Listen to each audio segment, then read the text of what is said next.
Hey everyone, this is Tara. Today we're going to start our journey through my design process of the sweater Blue Christmas.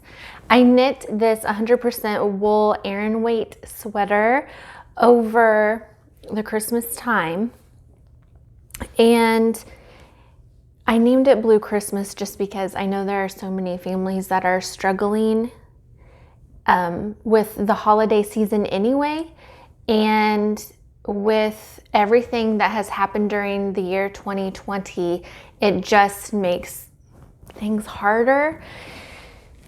So I was kind of thinking about everyone that was having a tough time. And then on a lighter note, I was also watching Selena the series and knitting on it too. So just some fun stuff. I'm going to track my process through re-knitting this, not in the same yarn and not even in the same weight.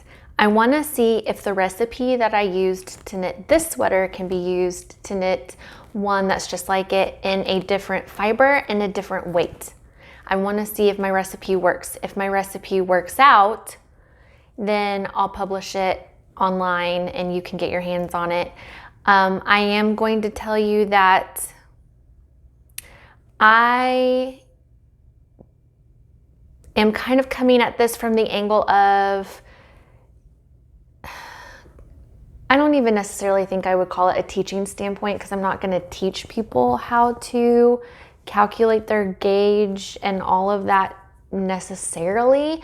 I'm more kind of thinking of this as like an old family recipe that's handed down where, you know, when your great-great-great-great-great-great-grandmother wrote down stuff, she just wrote down the ingredients, told you what to do, and then you just had to figure out the rest.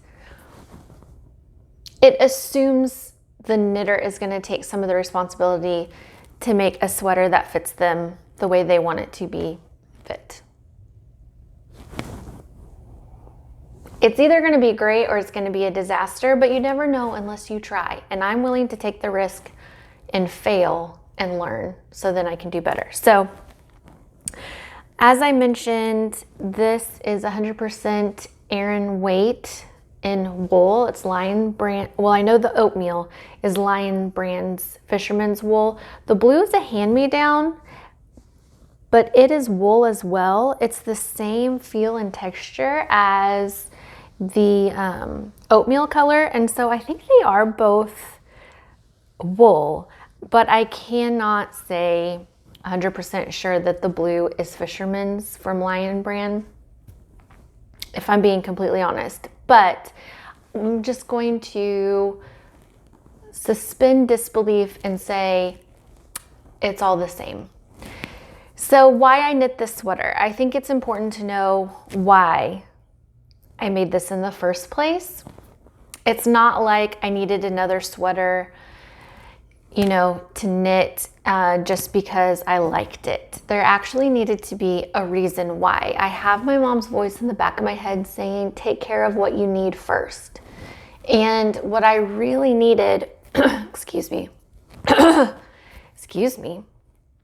what I really needed was a sweater that I felt was casual to wear around the house, just kind of a throw on and go. My other sweaters that I have made, I feel like sometimes they're a little more put together than my day-to-day life, chasing around kids and doing all that kind of stuff. And I also wanted to use something that if something were to get on this sweater and stain it, I am not heartbroken. It is okay. I'll survive. I didn't want to spend hundreds of dollars on a sweater and then have chocolate milk get spilled on it and then freak out because there's hundreds of dollars that feel like they've been wasted. Anyway, so I wanted a cost-effective, easy sweater to wear around the house. That's why I wanted it. And how I went about getting that is I wanted to see, could I just make a sweater up on my own without having to buy a pattern or using a pattern that I already own? Have I learned enough in 1 year of knitting every day quite religiously. Have I acquired the skills necessary to knit on the fly? And I think I was very successful for, you know, the first, like, just go. So that's my why. Something I needed, and something that I needed to prove myself that I could do it. Now, I mentioned in my 4th podcast episode, I believe it was, that I love this sweater, but the problem is that it gets way too hot running around the house. So while this is fantastic for throwing on and then getting the kids out of the house and running errands when it's cold outside, it's perfect for that and not having to add on any extra layers. I need something that's a little more breathable, easy breezy in the house, because I'm all over the place and I get sweaty, okay? I was always the kid that would get like super red in the face, sweat dripping down my face. Like, summer is my least favorite holiday season time. It just is. So I am going to knit my second version of this in a fingering weight cotton acrylic blend. So I have picked out, and I wanted it to be cost friendly. So I have picked out this comfy cotton from Knit Picks, and I wanted colors that were similar to my original. I think let me see, this is called Parchment. It's not close actually to the oatmeal color, but it gives the same kind of vibe. And then this is actually like a navy blue, and this is called Planetarium. This was actually kind of quite a bit darker than what I thought it was. I thought it was maybe just a little bit darker than the blue in this version, but it's a lot of darker. But that's okay. I still really quite like it. So in these skeins of yarn, there's 50 grams of yarn. It's 75% Pima cotton, 25% acrylic. I can wash and dry it, just kind of like how like on the gentle cycle, how I normally would. Although I would probably wash this in the washing machine on cold, but then just lay flat to dry, just to be on the safe side, unless I needed to shrink it up. Let me see.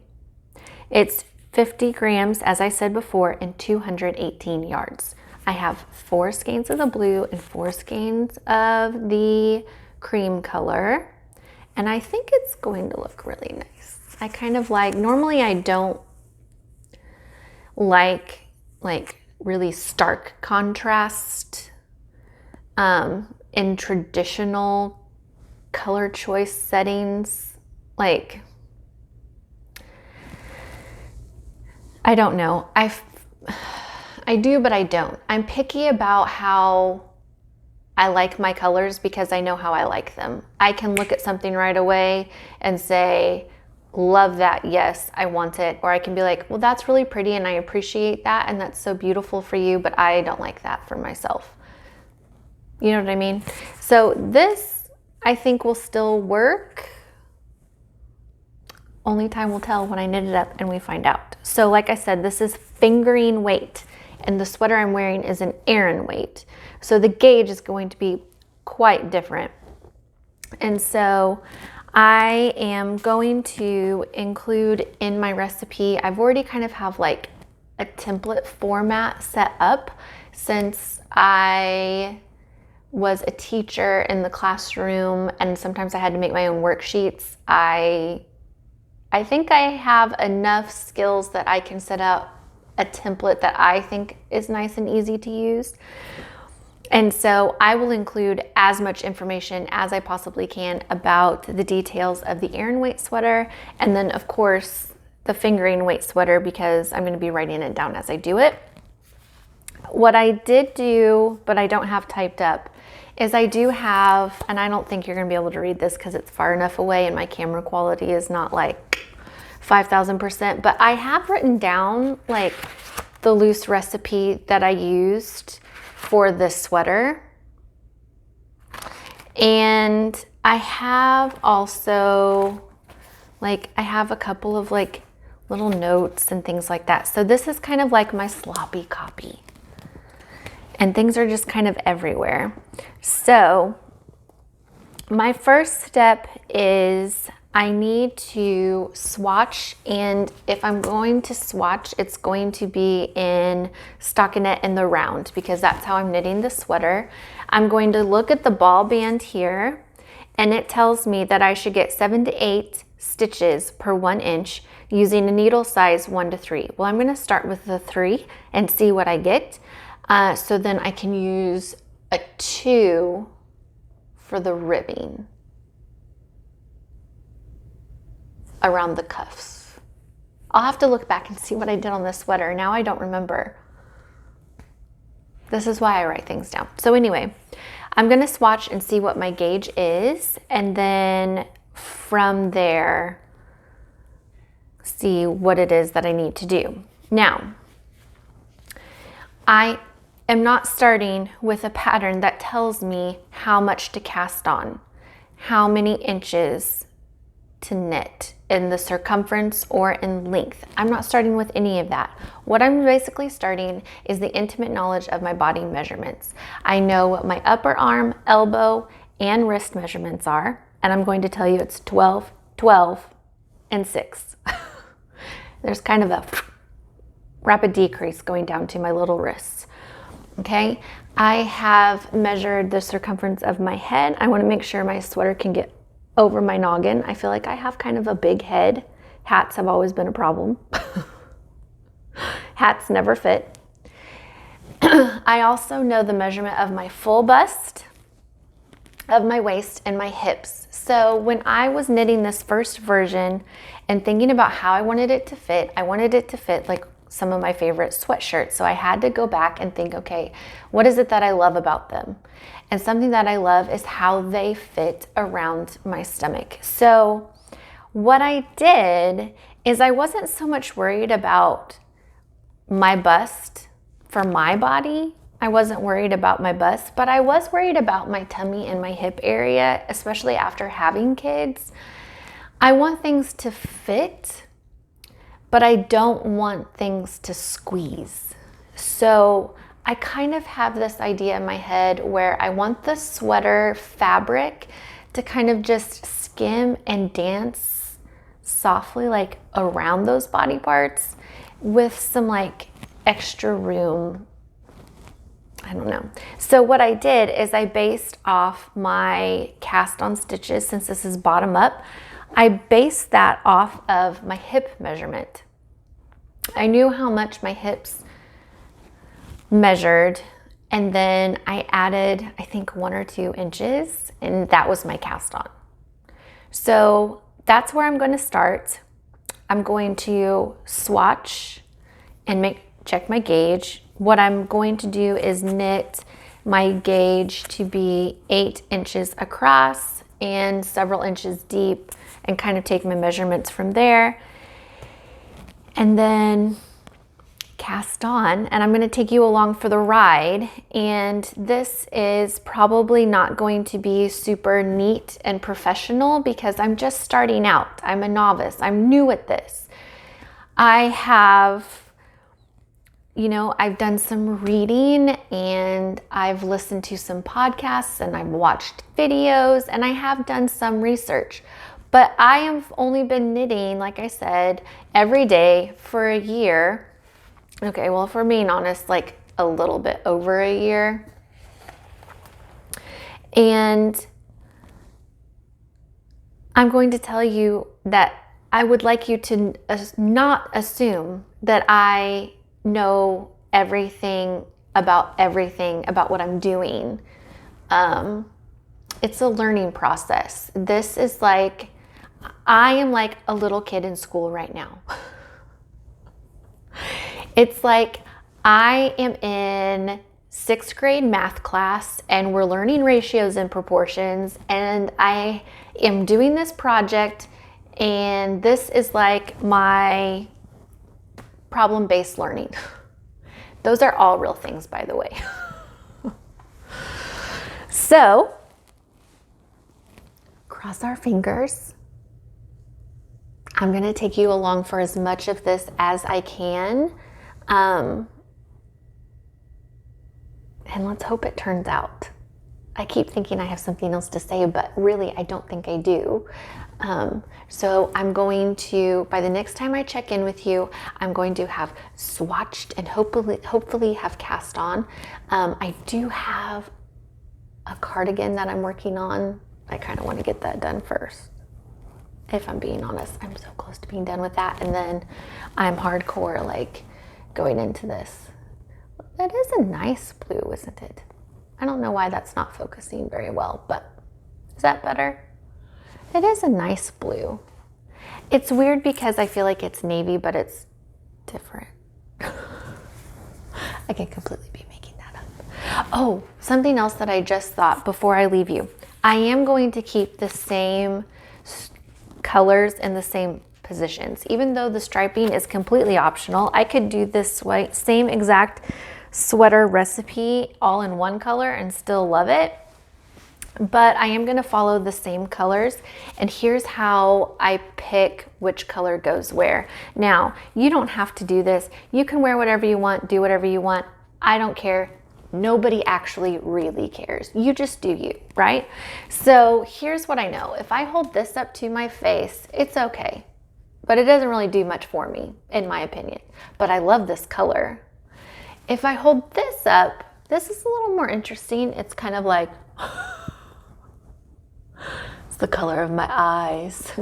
But it's kind of like this color is a little bit around the outside of my irises. So what I'm gonna do is I'm gonna put the more, what I believe to be the more flattering color up next to my face.